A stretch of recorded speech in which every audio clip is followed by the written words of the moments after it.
Évangile de Jésus-Christ selon saint Matthieu, chapitre 5. Voyant les foules, Jésus gravit la montagne. Il s'assit, et ses disciples s'approchèrent de lui. Alors, ouvrant la bouche, il les enseignait. Il disait : « Heureux les pauvres de cœur, car le royaume des cieux est à eux. Heureux ceux qui pleurent, car ils seront consolés. Heureux les doux, car ils recevront la terre en héritage. Heureux ceux qui ont faim et soif de la justice, car ils seront rassasiés. Heureux les miséricordieux, car ils obtiendront miséricorde. Heureux les cœurs purs, car ils verront Dieu. Heureux les artisans de paix, car ils seront appelés fils de Dieu. Heureux ceux qui sont persécutés pour la justice, car le royaume des cieux est à eux.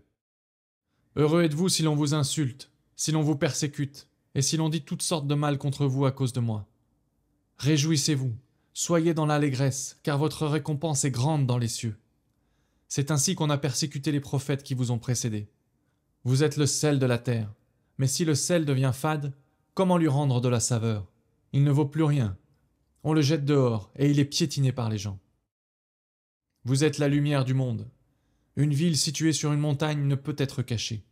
Et l'on n'allume pas une lampe pour la mettre sous le boisseau. On la met sur le lampadaire, et elle brille pour tous ceux qui sont dans la maison. De même, que votre lumière brille devant les hommes. Alors, voyant ce que vous faites de bien, ils rendront gloire à votre Père qui est aux cieux. Ne pensez pas que je sois venu abolir la loi ou les prophètes. Je ne suis pas venu abolir, mais accomplir.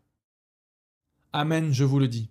Avant que le ciel et la terre disparaissent, pas un seul iota, pas un seul trait ne disparaîtra de la loi, jusqu'à ce que tout se réalise. Donc celui qui rejettera un seul de ces petits commandements, et qui enseignera aux hommes à faire ainsi, sera déclaré le plus petit dans le royaume des cieux. Mais celui qui les observera et les enseignera, celui-là sera déclaré grand dans le royaume des cieux. Je vous le dis en effet, si votre justice ne surpasse pas celle des scribes et des pharisiens, vous n'entrerez pas dans le royaume des cieux. Vous avez appris qu'il a été dit aux anciens : « Tu ne commettras pas de meurtre. Et si quelqu'un commet un meurtre, il devra passer en jugement. » Eh bien, moi je vous dis, tout homme qui se met en colère contre son frère devra passer en jugement.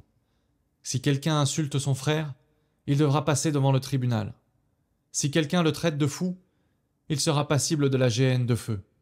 Donc, lorsque tu vas présenter ton offrande à l'autel, si là tu te souviens que ton frère a quelque chose contre toi, laisse ton offrande, là, devant l'autel. Va d'abord te réconcilier avec ton frère, et ensuite viens présenter ton offrande.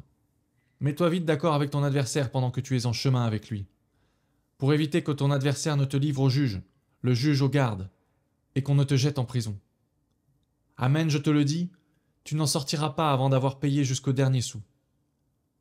Vous avez appris qu'il a été dit : « Tu ne commettras pas d'adultère. » Eh bien, moi je vous dis, tout homme qui regarde une femme avec convoitise a déjà commis l'adultère avec elle dans son cœur.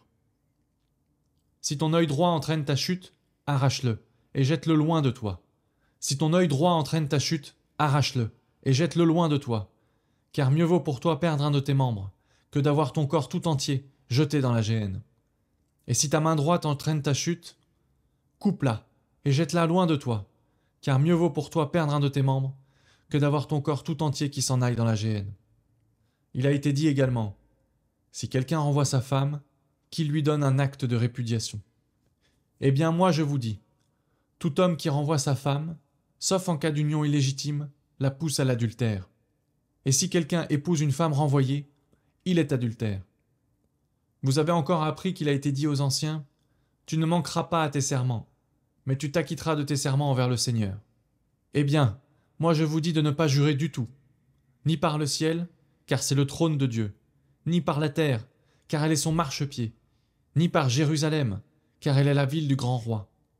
Et ne jure pas non plus sur ta tête, parce que tu ne peux pas rendre un seul de tes cheveux blancs ou noirs. Que votre parole soit oui si c'est oui, non si c'est non. Ce qui est en plus vient du mauvais. Vous avez appris qu'il a été dit « œil pour œil et dent pour dent ». Eh bien, moi je vous dis de ne pas riposter aux méchants. Mais si quelqu'un te gifle sur la joue droite, tends-lui encore l'autre. Et si quelqu'un veut te poursuivre en justice et prendre ta tunique, laisse-lui encore ton manteau. Et si quelqu'un te réquisitionne pour faire 1000 pas, Fais-en 2000 avec lui. À qui te demande, donne. À qui veut t'emprunter, ne tourne pas le dos. Vous avez appris qu'il a été dit, tu aimeras ton prochain, et tu haïras ton ennemi. Eh bien, moi je vous dis, aimez vos ennemis, et priez pour ceux qui vous persécutent, afin d'être vraiment les fils de votre Père qui est aux cieux. Car il fait lever son soleil sur les méchants et sur les bons. Il fait tomber la pluie sur les justes et sur les injustes. En effet, si vous aimez ceux qui vous aiment, quelle récompense méritez-vous? Les publicains eux-mêmes n'en font-ils pas autant? Et si vous ne saluez que vos frères, que faites-vous d'extraordinaire? Les païens eux-mêmes n'en font-ils pas autant? Vous donc, vous serez parfaits, comme votre Père céleste est parfait.